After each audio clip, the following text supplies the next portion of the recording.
Hello everyone, today I'm going to take this used car and add suspension to it.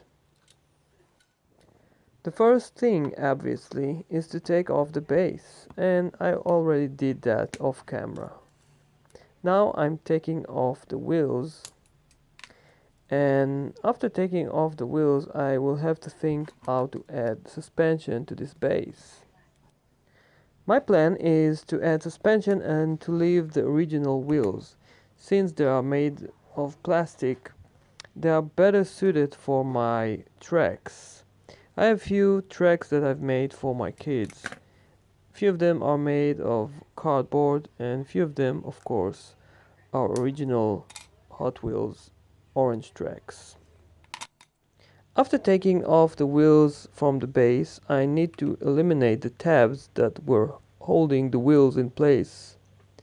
I don't need them because they will interfere in the movement of each axle. From the testing I've made up until now, Hot Wheels with suspension work better on certain kind of tracks, and mainly the ones that are bouncy. Therefore, I've added this piece of spring.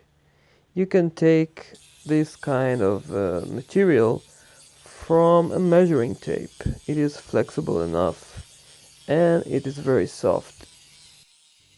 Right now I'm creating even softer spring by shaving some of the material from this piece. Therefore, making this spring a little bit thinner will make it softer on the areas that I'm using my Dremel on. I want to add a few words about this hobby of mine, which now I can say is split between two kinds of collecting and customizing cars. And one is, of course, the customization of cars in order to present them on my collection. And the second one is to customize cars for use on tracks. Therefore, the second type of custom cars, which are going to be used for tracks, are not going to be the ones that I'm going to put all my effort on their looks. And they're going to be very simple, and yet with the ability to take off the body apart and repaint the car if needed. Right now you can see the amount of travel for each axle is a very short one. By bending the spring I can handle the stiffness of each end, and I'm trying to balance between the front and the rear suspension. Another thing, as you see, I'm trying to have each end of this spring to be as straight as possible, because I want this car to be able to run in a straight line.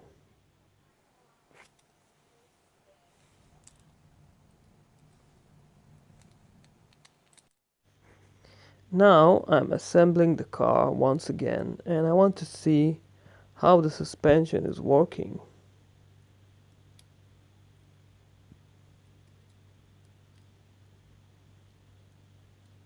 Again, it's a very short travel on each side of the axles.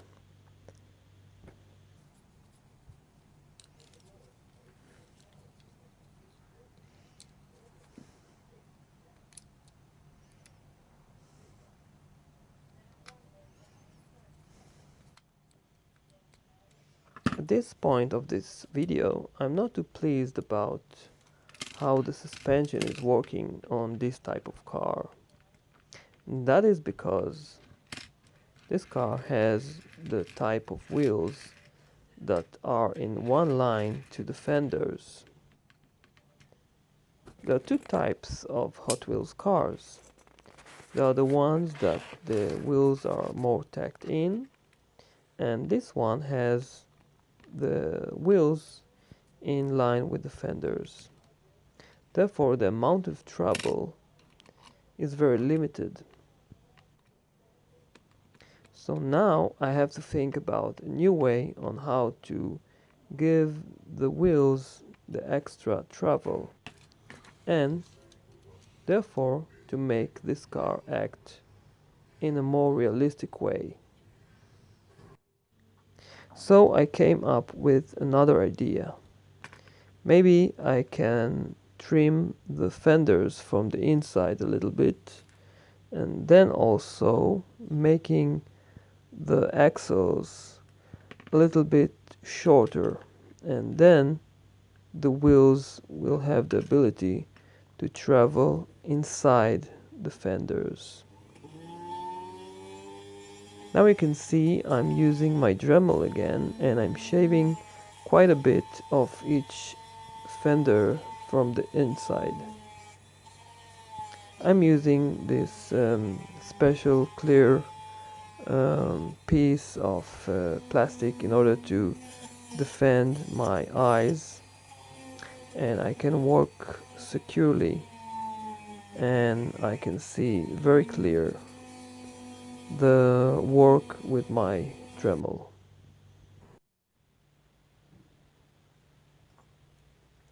Now I'm going to shave the wheels a little bit, and instead of the square profile of each one of them, I'm going to make them a little bit more round at the edges.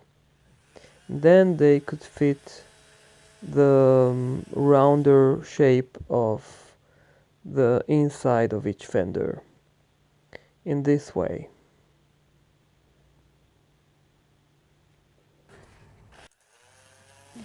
And now for the base. I need to trim the base a little bit on each side because I want to narrow down each axle, and then they will have the ability to move each wheel inside the fender.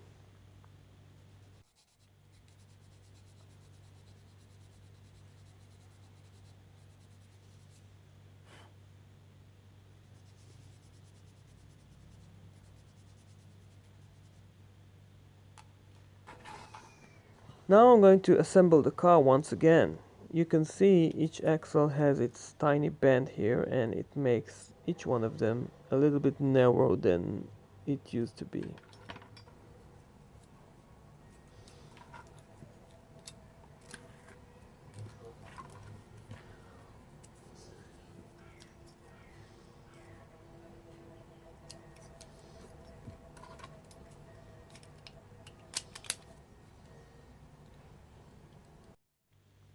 Now you can see the travel is now improved, and I'm very pleased about this outcome.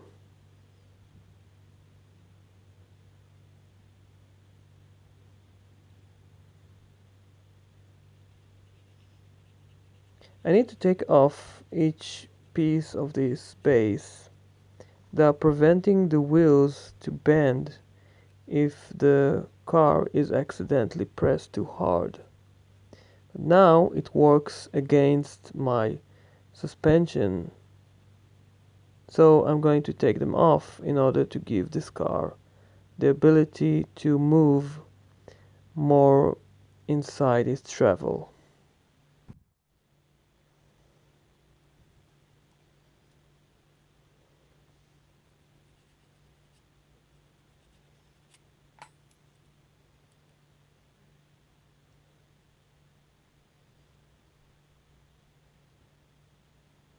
Now for some testing, and it is the fun part of this video.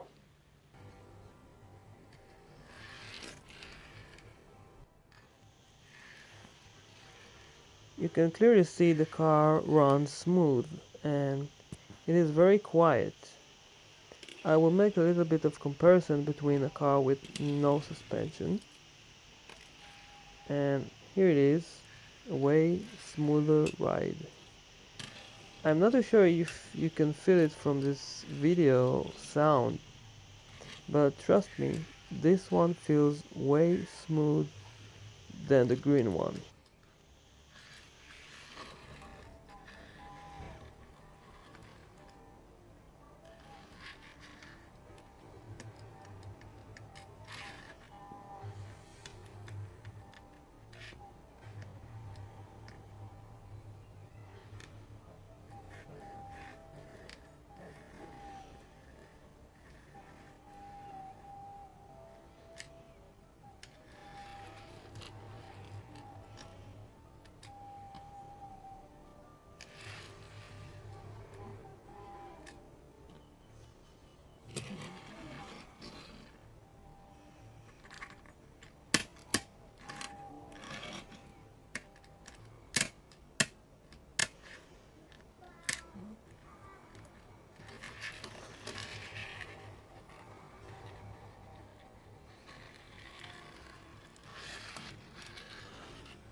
It also acts very realistically when drifting with this toy car, and it is way fun to play with suspension cars. I've decided that I shouldn't leave this car with its used condition, and I've repainted this car with red color, and obviously it wouldn't be the last time this car will be resprayed. The suspension is working nicely and I'm very pleased about this car. It is going to be very fun to play with this one.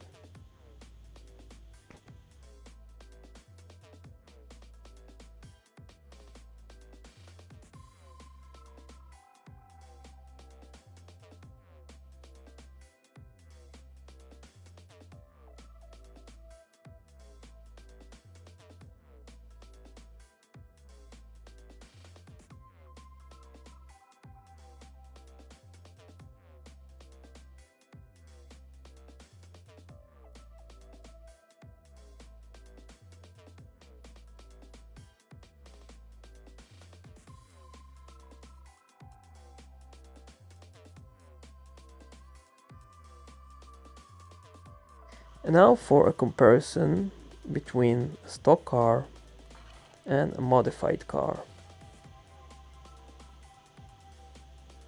You can hear by the sound of each one of them which one is smoother than the other one.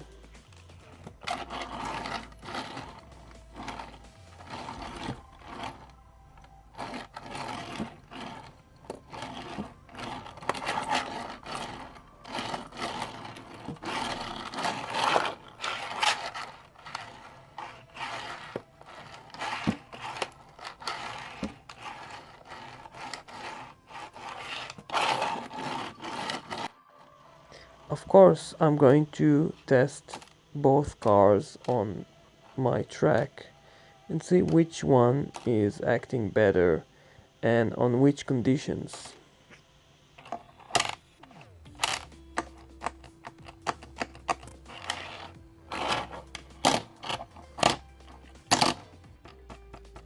Now let me show you another comparison of both cars.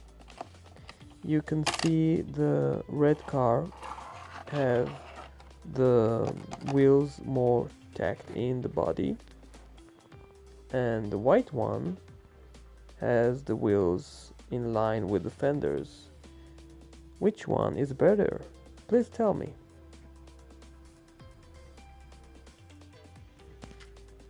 Okay then guys, I hope you enjoyed this video today. It's a little bit different from the others, and it is kind of video that shows another technique on how to modify your car with suspension.